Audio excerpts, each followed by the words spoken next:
Marcos, capítulo 16. E passado o sábado, Maria Madalena e Maria, mãe de Tiago, e Salomé compraram aromas para irem ungí-lo.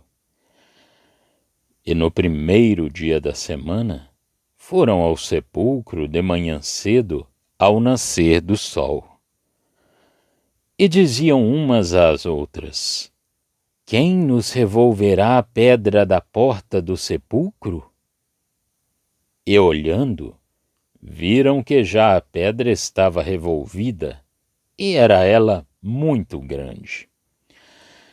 E entrando no sepulcro, viram um jovem assentado à direita, vestido de uma roupa comprida, branca, e ficaram espantadas. Ele, porém, disse-lhes: Não vos assusteis. Buscais a Jesus Nazareno, que foi crucificado. Já ressuscitou. Não está aqui. Eis aqui o lugar onde o puseram. Mas ide, dizei a seus discípulos e a Pedro, que ele vai adiante de vós para a Galiléia. Ali o vereis, como ele vos disse. E saindo elas apressadamente, fugiram do sepulcro porque estavam possuídas de temor e assombro. E nada diziam a ninguém, porque temiam. E Jesus, tendo ressuscitado na manhã do primeiro dia da semana, apareceu primeiramente a Maria Madalena, da qual tinha expulsado 7 demônios. E partindo ela, anunciou-o àqueles que tinham estado com ele, os quais estavam tristes e chorando. E ouvindo eles que vivia, e que tinha sido visto por ela, não o creram. E depois manifestou-se de outra forma a 2 deles, que iam de caminho para o campo. E indo estes, anunciaram-no aos outros, mas nem ainda estes creram. Finalmente apareceu aos 11, estando eles assentados à mesa, e lançou-lhes em rosto a sua incredulidade e dureza de coração, por não haverem crido nos que o tinham visto já ressuscitado. E disse-lhes: Ide por todo o mundo, pregai o evangelho a toda criatura. Quem crer e for batizado será salvo, mas quem não crer será condenado. Estes sinais seguirão aos que crerem. Em meu nome expulsarão os demônios. Falarão novas línguas. Pegarão nas serpentes. E se beberem alguma coisa mortífera, não lhes fará dano algum. E porão as mãos sobre os enfermos e os curarão. Ora, o Senhor, depois de lhes ter falado, foi recebido no céu e assentou-se à direita de Deus. E eles, tendo partido, pregaram por todas as partes, cooperando com eles o Senhor, e confirmando a palavra com os sinais que se seguiram. Amém. Marcos, capítulo 16. O último capítulo está dividido em 2 partes. Fato este que tem dado lugar a perguntas sobre a autenticidade nos versículos 9 a 20. A primeira parte do capítulo, nos versículos 1 a 8, relata o fim da exposição, na sua relação com o restabelecimento do que estudamos neste Evangelho. As relações do profeta de Israel e do reino com o povo, ou, pelo menos, com o remanescente do povo eleito.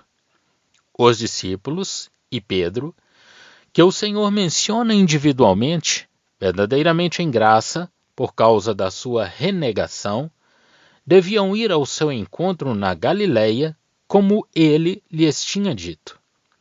Lá se restabeleceriam as relações de Jesus ressuscitado com os pobres do rebanho, que confiavam e esperavam nele, sendo apenas reconhecidos por estar todo o povo perante Deus. As mulheres não dizem nada aos outros. O testemunho de Cristo ressuscitado era confiado só aos seus discípulos, a esses galileus desprezados. A providência de Deus usou do terror como meio de impedir as mulheres de falarem da ressurreição de Cristo, como teriam naturalmente feito. Nos versículos 9 a 20, temos outro testemunho. Os discípulos não aparecem aqui como um remanescente eleito, mas sim na incredulidade natural do homem. A mensagem é enviada ao mundo inteiro.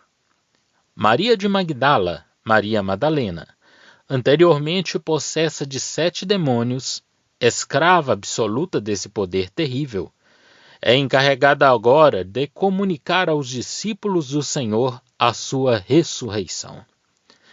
Em seguida, o próprio Senhor Jesus lhes aparece e confia-lhes a missão que lhes tinha destinado. Versos 12 a 15. Diz-lhes para irem por todo o mundo e pregarem o Evangelho a toda criatura. Já não se trata especificamente do Evangelho do Reino. Todo aquele que, no mundo inteiro, crer e se unir a Cristo pelo batismo, será salvo. Aquele que não crer será condenado. Tratava-se, portanto, ou da salvação ou da condenação. O crente era salvo. Aquele que recusava a mensagem era condenado. De resto, se alguém convencido da verdade recusava juntar-se aos discípulos, confessando o Senhor, a sua condição seria das piores. Por isso é dito: aquele que tiver crido e que tiver sido batizado. Sinais de poder acompanhariam os crentes, que seriam preservados do poder do inimigo. O primeiro sinal seria o seu poder e domínio sobre os demônios. O segundo, a prova dessa graça que ultrapassava os estreitos limites de Israel, dirigindo-se a todo o mundo. Falariam novas línguas. O poder do inimigo, manifestado no mal, não teria efeito sobre eles. Pegariam em serpentes e se alguma coisa mortífera bebessem, não lhes faria mal. Se impusessem as mãos sobre enfermos, ficariam curados. Numa palavra, o poder de Satanás sobre o homem seria derrubado, e a graça proclamada a todos os homens. Tendo-lhes confiado assim a sua missão, Jesus sobe ao céu e senta-se à direita de Deus, lugar de onde partirá o poder para abençoar e de onde ele voltará para colocar os pobres do rebanho na posse do reino. Mas enquanto esperam, os discípulos substituem-no, estendendo a esfera da sua ação até aos confins da terra. E o Senhor confirma a sua palavra por sinais e prodígios que os acompanham. Julgar-se-á, talvez, que me alonguei pouco acerca dos sofrimentos de Cristo no que escrevi sobre Marcos, mas este assunto jamais será esgotado. É tão vasto como a pessoa e a obra de Cristo. Deus seja bendito. Em Lucas temos mais detalhes, e eu sigo a ordem dos pensamentos que me apresenta o Evangelho, e parece-me que, no que toca à crucificação de Cristo, é o cumprimento da sua obra que o evangelista tem em mente. O seu grande tema era o profeta. Tinha, pois, de contar a sua história até o fim. E assim nós possuímos, numa narração sucinta, mas clara, um quadro muito completo dos acontecimentos que marcam o fim da vida do Senhor como homem aqui na terra, do que ele teve de cumprir como servo de seu Pai. Foi esta a ordem do Evangelho que eu segui. Fim dos estudos em Marcos. Já estão disponíveis para leitura os comentários do Novo Testamento e do Antigo Testamento de João Nelson Darby. Estão nos formatos de livro, e-book, também aplicativo para o celular Android. Visite o nosso site www.palavrasdoevangelho.com.